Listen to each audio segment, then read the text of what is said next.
Comey indictment, former FBI director, indicted in the Eastern District of Virginia. He's charged with 2 counts: false statements within the jurisdiction of the legislative branch, that's testimony before Congress, and obstruction of a congressional proceeding.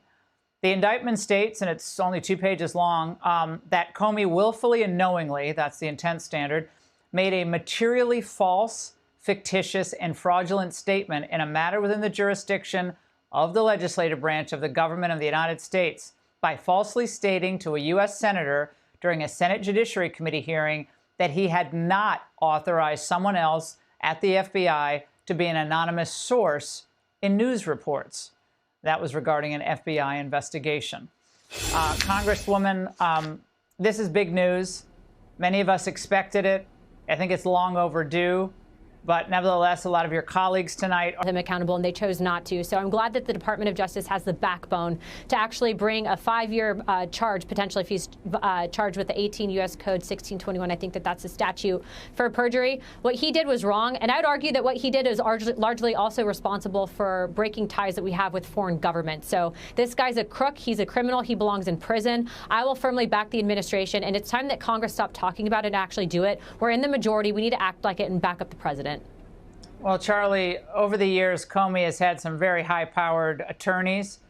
Former U.S. Attorney Patrick Fitzgerald was on his team.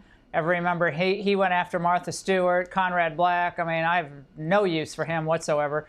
But nevertheless, he's had some big names backing him. The entire liberal legal establishment will be making the case for why Jim Comey is the standard bearer of the law, Charlie. How do you see this tonight? The last vestiges of the swamp are going to rally around Jim Comey and make this the biggest fight.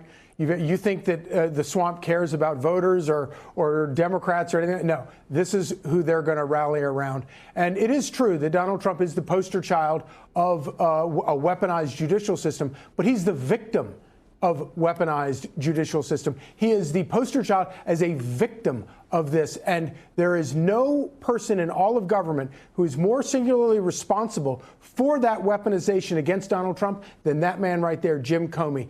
All of the allegations about Donald Trump and Russiagate and all this kind of stuff, it was all political hackery until that man decided to take it and accept it as gospel and launch an investigation into a major party candidate at the height of a presidential election. And then he kept it going for years. And he should have known